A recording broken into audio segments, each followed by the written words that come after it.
आज मैं आकांक्षा गुरु बहन आप लोगों को श्री वाल्मीकि रामायण का अयोध्या कांड का 69वां सर्ग सुनाती हूँ, जिसमें भरत की चिंता, मित्रों द्वारा उन्हें प्रसन्न करने का प्रयास तथा उसके पूछने पर भरत का मित्रों के समक्ष अपने देखे हुए भयंकर दुख स्वप्न का वर्णन करना है। जिस रात में दूतों ने उस नगर में प्रवेश किया था, उससे पहली रात में भरत जी ने भी एक अप्रिय स्वप्न देखा था।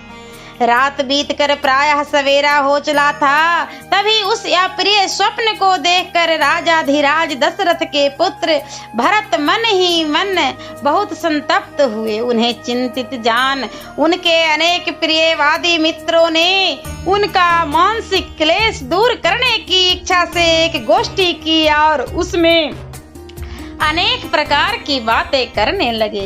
कुछ लोग बीना आदि बजाने लगे, दूसरे लोग उनके खेद की शांति के लिए नृत्य करने लगे। दूसरे मित्रों ने नाना प्रकार के नाटकों का आयोजन किया, जिनमें हास्य रस की प्रधानता थी, किंतु रघुकुल भूषण महात्मा भरत उन प्रियवादी मित्रों की गोष्ठी में हास्य विनोद करने पर भी प्रसन्न नहीं हुए। तब सुहृदयों से घिरकर बैठे हुए एक प्रिय मित्र ने मित्रों के बीच में विराजमान भरत से पूछा, सखे तुम आज प्रसन्न क्यों नहीं होते हो? इस प्रकार पूछते हुए सुहृदय को भरत ने इस प्रकार उत्तर दिया, मित्र, जिस कारण से मेरे मन में यह दैन्य आया है वह बताता हूँ, सुनो। मैंने आज स्वप्न में अपने पिताजी को देखा है। उनका मुख मलिन था, बाल खुले हुए थे और वे पर्वत की चोटी से एक ऐसे गंदे गड्ढे में गिर पड़े थे जिसमें गोबर भरा हुआ था। मैंने उस गोबर के कुंड में उन्हें तैरते देखा है और वे अंजलि में तेल लेकर पी रहे थे और बारंबार हंसते हुए से प्रतीत होते थे।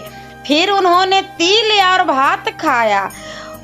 इसके बाद उनके सारे शरीर में तेल लगाया गया और फिर वे सिर नीचे किए तेल में ही गोते लगाने लगे।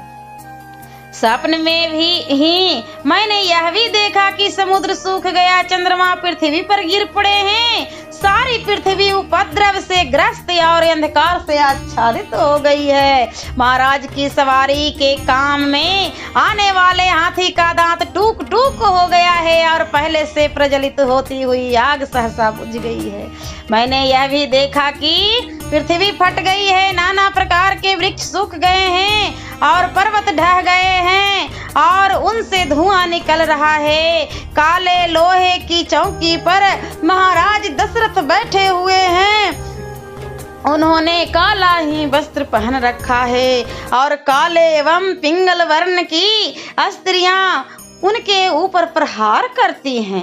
धर्मात्मा राजा दशरथ लाल रंग के फूलों की माला पहने और लाल चंदन लगाए गधे जूते हुए रथ पर बैठकर बड़ी तेजी के साथ दक्षिण दिशा की ओर गए हैं। लाल वस्त्र धारण करने वाली एक स्त्री जो विकराल मुख वाली राक्षसी प्रतीत होती थी, महाराज को हंसती हुई सी खींच कर लिए जा रही थी। यह दृश्य भी मेरे देखने में आया। इस प्रकार इस भयंकर रात्रि के समय मैंने यह स्वप्न देखा है। इसका फल यह है कि मैं श्री राम, राजा दशरथ अथवा लक्ष्मण, इनमें से किसी एक की अवश्य मृत्यु होगी। जो मनुष्य स्वप्न में गधे जुते हुए रथ से यात्रा करता दिखाई देता है, उसकी चिता का धुआं शीघ्र ही देखने में आता है। यही कारण है कि मैं दुखी हो रहा हूँ और आप लोगों की बातों का आदर नहीं करता हूँ। मेरा गला सूख सा जा रहा है और मेरा मन अस्वस्थ सा हो चला है। मैं भय का कोई कारण नहीं देखता तो भी भय को प्राप्त हो रहा हूँ। मेरा स्वर बदल गया है और मेरी कांति भी फीकी पड़ गई है। मैं अपने आप से घृणा सी करने लगा हूँ, परंतु इसका क्या कारण है यह मेरी समझ में नहीं आता, जिनके विषय में मैंने पहले कभी सोचा नहीं था। ऐसे अनेक प्रकार के दुस्वप्नों को देख कर तथा महाराज का दर्शन इस रूप में क्यों हुआ जिनकी मेरे मन में कोई कल्पना नहीं थी। यह सोचकर मेरे हृदय से महान भय दूर नहीं हो रहा है। सियावरे रामचंद्र की जय। और मैं अगले वीडियो में अयोध्या कांड का 17वां सर्ग सुनाती हूँ।